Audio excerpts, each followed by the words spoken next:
24 सितंबर को नेपाल चैम्पियन बना और 25 सितंबर को इंडियन चैम्पियन बना काठमांडू नेपाल में। और मैं पाकिस्तान का फर्स्ट रेसलर हूँ, हिस्ट्री ऑफ पाकिस्तान में फर्स्ट रेसलर है जिसे फ़ख्र कराची अवार्ड मिला है। जब आपने स्टार्ट लिया सबसे पहले एक इम्पॉर्टेंट होता है कि फैमिली की सपोर्ट थी नहीं थी, दोस्तों ने कितना आपको जो है वो किया था, थोड़ा सा मैं चाहूँगा कि आप भी अपने हवाले से बता दें। अस्सलाम वालेकुम दोस्तों, आप देख रहे हैं मुझे, मैं हूं आपका होस्ट कामरान शफीक। और आज हम जहां मौजूद हैं यहाँ असल में हम बात करने वाले हैं हमारे मशहूर पाकिस्तानी इंटरनेशनल एक्चुअली रेसलर हैं, ये रह चुके हैं और अभी भी हैं, ऐसा नहीं कि रह चुके हैं, अभी भी कर रहे हैं माशाल्लाह से। और यहाँ पे हम इसीलिए आए कि हम जानना चाहते हैं, बताना चाहते हैं आप लोगों को कि हमारे काफ़ी ऐसे जो है इंटरनेशनल स्पोर्ट्स के हवाले से अगर मैं कहूँ तो बहुत सारा टैलेंट ऐसा है जो कि कराची में बिखरा हुआ है, उसको समेटने की बहुत ज़रूरत है। इसी बिहाफ पे आज हम यहाँ पे आए हैं, हमारे साथ मौजूद हैं तला अली साहब। हम इनकी हौसला अफजाई तो अपनी तरफ से करेंगे, लेकिन आप सबकी सपोर्ट भी बहुत ज़रूरत है यहाँ पे।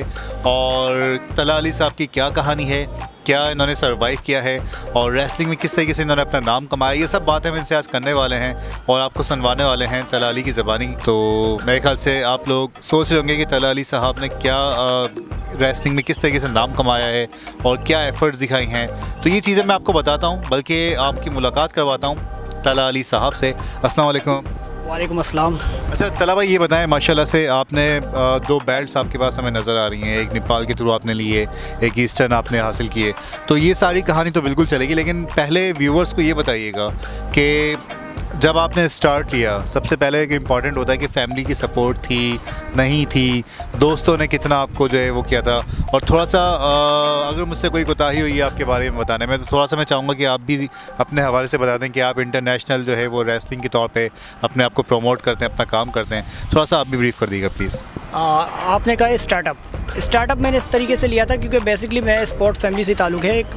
मेरे जो नाना थे वो यंग लाइफ में बॉक्सिंग किया करते थे, तो आपको ये तो मालूम होगा कि अम्मी का तो फुल सपोर्ट होगा और अब्बू का भी फुल सपोर्ट रहा है, क्योंकि वो जब हम इंजर्ड हो के आते थे, बेसिकली मैंने 2009 में मार्शल आर्ट ज्वाइन किए थे, क्यूकुशन फाइट। क्यूकुशन में मैंने 2012 में ब्लैक बेल्ट, 2012 में मैंने ब्लैक बेल्ट लिया। और इसके अलावा जब हम इंजर्ड हो के आते थे तो अब्बू ही हमें मसाज करते थे। अब्बू कहते थे कि मतलब पढ़ाई पे फोकस करो लेकिन स्पोर्ट पे भी। फैमिली का तो पूरा सपोर्ट रहा है हमें।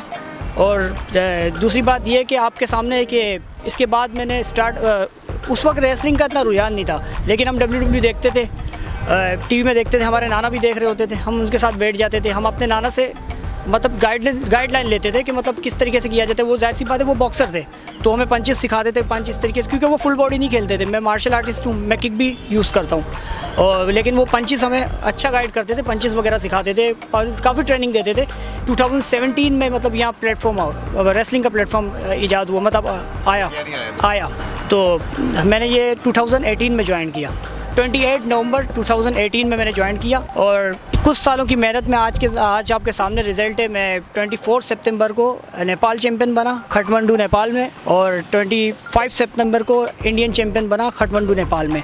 2 मेरी फ़ाइट्स थी, मैंने पहले नेपाली को बीट किया सिर्फ 2.5 मिनट में, और इसके अलावा मैंने इंडियन ने तो मुझसे फ़ाइट ही नहीं की, वो तो फ़ाइट से पहले ही मतलब वो चेकआउट करके होटल से भाग गया था। तो इंडियन का टाइटल मुझे ही मतलब है ना विनर का अनाउंस कर मुझे दे दिया गया। अब आप सोच रहे हो कि मेरे पास इंडियन चैम्पियनशिप क्यों नहीं है, क्योंकि 7 जन को हमारा मैच हुआ था जिसमें मैं वो चैम्पियनशिप लॉस्ट कर गया, लेकिन उसी मैच में मैंने ईस्टर्न चैम्पियनशिप उससे बड़ा बेल्ट विन कर लिया। ये व्यूअर्स मैं आपको ये बता दूं कि अच्छा एक होता है कि रेसलिंग हम कहीं देख रहे होते हैं टीवी पे, बड़ा एक एनर्जेटिक होता है कि यार वाकई में, और तला भाई की फिजिक्स देख के आपको शायद लग रहा होगा कि यार बहुत वीक है, मतलब बहुत ज़्यादा स्ट्रॉन्ग एक होता है ना, बिल्डर टाइप होता है बंदा, और वो चीज़ आपको शायद नहीं हो।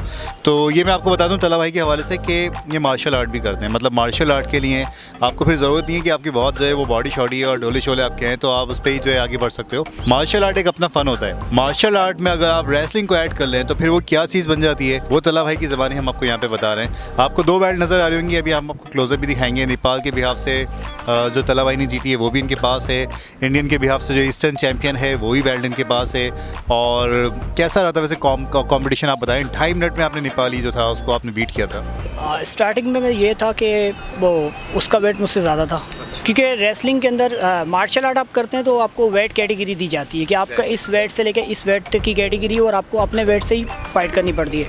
लेकिन रेसलिंग में ये कॉन्सेप्ट नहीं होता। रेसलिंग में आपको हैवी वेट भी दे दिया जाता है। अब जब लास्ट टाइम जो मेरे यहाँ जो फाइट हुई थी हॉकबर्ग द बीस से, उसका 100 kg वेट था और मेरा 63, तो आप अंदाज़ा लगा सकते तो वो उसने तो उसमें आसानी होती है दाव पेश के हवाले से, अगर पटकना है किसी को उठा के फेंकना है तो फिर क्या होता हो? मैं मतलब ज़्यादातर मतलब ये पटकने वाले और जिस तरीके से उठाने वाले मूव इस्तेमाल नहीं करता। मैं ज़्यादा किक पंच वगैरह और सबमिशंस, स्ट्राइक्स ये यूज़ करता हूँ, क्योंकि मेरी जो मुझ में मतलब टैलेंट है, मतलब मैं मार्शल आर्ट का सारा टैलेंट यहाँ दिखाता हूँ। यानी पूरा मार्शल आर्ट जो है वो हो रहा होता है। और मार्शल आर्ट में जैसे जैकी चैन को हमने बड़ा सुना है कि वो जैकी चैन हो गए, ब्रूस ली हो गई, मार्शल आर्ट के एक नाम है। तो इसमें मार्शल आर्ट में भी किसको फॉलो करते हैं ये भी बताइएगा। मार्शल आर्ट में तो मैं बेसिकली मैं ब्रूस ली सबसे मतलब सभी ब्रूस ली के फैन हैं। ऐसी बात है कि उसकी किक की स्पीड इतनी थी कि एडिटिंग के वक्त उसकी किक की स्पीड भी कम करनी पड़ती थी, पंचिंग की स्पीड भी इतनी थी।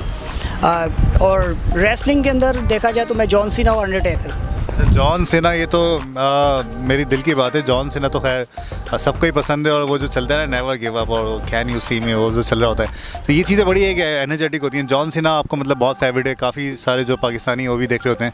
और जॉन सीना के अलावा आपने दूसरे जो बताएं कौन से रेसलर हैं? अंडरटेकर बहुत पुराने हैं और बहुत ज़बरदस्त उनका एक रहा है। तो वहाँ से देख के मतलब आपको क्या होता था कि मुझे यही दोनों रेसलर में बनना है, या कुछ और आपका एक्स्ट्रा था? नहीं, आप किसी भी रेसलर को देखते हैं तो ज़रूरी थोड़ी कि आप वो रेसलर बन सकते हैं, आप अपनी चीज़ लाएं। काफ़ी आपने रेसलर्स देखे होंगे कि मतलब कोई किस रेसलर को कॉपी कर रहा है, कोई किस रेसलर को कॉपी कर रहा है कि मैं यही दिखूं। भाई आपको अपनी पहचान दिखानी चाहिए। मैं तलहा अली हूँ और तलहा अली की तरफ फाइट करता हूँ। मैं अंडरटेकर हूँ, ना मैं जॉन सीना हूँ, मैं पाकिस्तानी तलहा अली हूँ। अच्छा तला भाई, ये तो खैर हमारे पाकिस्तान में जो है रेसलिंग का इतना कॉन्सेप्ट मतलब नहीं है। जैसे आप रेसलिंग कर रहे हैं तो कभी ऐसा हुआ कि एक लम्हा आता है कि बंदा डिसअपॉइंट हो जाता है कि यार मैं एज अ रेसलर, तला अली जो है हमारे मशहूर रेसलर हैं पाकिस्तान के, और पाकिस्तान में तकरीबन हर शहर में आप जाके रेसलिंग भी कर रहे होते हैं, स्पेशली जैसे लाहौर, मुल्तान वगैरह, वहाँ पे भी ये कॉन्सेप्ट है। तो यहाँ पे कम है रुझान, तो कभी कुछ ऐसा हुआ कि यार कुछ और मैं कर लूँ या फिर फील्ड चेंज करूँ? नहीं, रुझान तो अब कम नहीं है। स्टार्ट में ये रुझान कम था, काफ़ी लेट एक इवेंट अब हो रहा है, और इसके 6 month after 6 month second event होता था। मतलब साल में मुश्किल से 2 इवेंट हमें मिलते थे। लेकिन अब तो लास्ट ईयर हमारा गुजरा है, जो पिछले लास्ट ईयर में हमने 8 इवेंट किए हैं, 8 इवेंट से भी ज़्यादा, 9 इवेंट हमने किए हैं पिछले साल। तो अब वो चीज़ तो कम हो चुकी है। आहिस्ता आहिस्ता हम लोग ग्रो हो रहे हैं, और इंशाल्लाह अल्लाह से और उम्मीद है, और अल्लाह हमें कामयाबी की तरफ ले जाएगा इंशाल्लाह। अच्छा तला भाई, ये बताइएगा कि 2 बेल्ट्स तो माशाल्लाह आप जीत चुके हैं, इसके अलावा और कौन सा आपने अवार्ड वगैरह यहाँ पे आपने जीता है? मुझे फ़ख्र कराची अवार्ड मिला था, और मैं पाकिस्तान का फ़र्स्ट रेसलर हूँ, हिस्ट्री ऑफ पाकिस्तान में फ़र्स्ट रेसलर है जिसे फ़ख्र कराची अवार्ड मिला है अब तक। तला भाई जो है रेसलिंग के लिए काम मतलब रेसलिंग कर रहे होते हैं, और पाकिस्तान में जो है रेसलिंग के बिहाफ से पाकिस्तान का नाम रोशन करना चाहते हैं। तो हमारे तमाम देखने वाले उनके लिए भी यही है कि जितना तला भाई को सपोर्ट कर सकते हैं आप, सपोर्ट कैसे करेंगे आप कमेंट्स करें, हमें बताएं। उसके अलावा तला भाई के रेसलिंग के बिहाफ से तला भाई कोई प्लेटफॉर्म, कोई पेजेस जहां पे आप किसी को कुछ मैसेज देना चाहें, यंगस्टर्स हैं हमारे, किसी को बुलाना चाहें, कोई ट्रेनिंग सेशन के हवाले से कुछ ऐसा कहना चाहें? बेसिकली जिस वक्त हम जिस जगह पे हम मौजूद हैं, ये हमारी अकेडमी है, ट्रेनिंग सेंटर है। आप यहाँ लियाकताबाद अल्पाइन जेलाटो के आइसक्रीम वाली स्ट्रीट के अंदर 3rd मकान है। आप यहाँ आए, हमारी अकेडमी में ज्वाइन करें। और हमारा फेसबुक पेज भी है, Twitter page, Insta page, REW revolution eastern wrestling के नाम से। वहाँ हमारे CEO और प्रेसिडेंट के नंबर है, आप उनसे कांटेक्ट करें।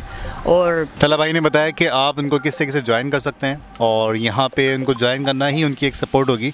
तो तमाम व्यूवर्स जो देख रहे हैं, जो करीब में हैं, जिनको शौक़ है रेसलिंग के हवाले से, वो सब यहाँ पे तला भाई को ज्वाइन कर सकते हैं। इंशाल्लाह मार्शल आर्ट के स्किल्स के साथ आपको रेसलिंग के भी स्किल्स बताए जाएंगे। पूरा एक सेटअप मौजूद है यहाँ पे, जिस पे आपको कंप्लीट रेसलिंग के जो है गर्ड्स सिखाए जा रहे होते हैं, स्किल्स बताए जा रहे होते हैं। तमाम देखने वाले, सुनने वाले, उम्मीद है कि आपको एपिसोड ये बहुत अच्छी लगी हो।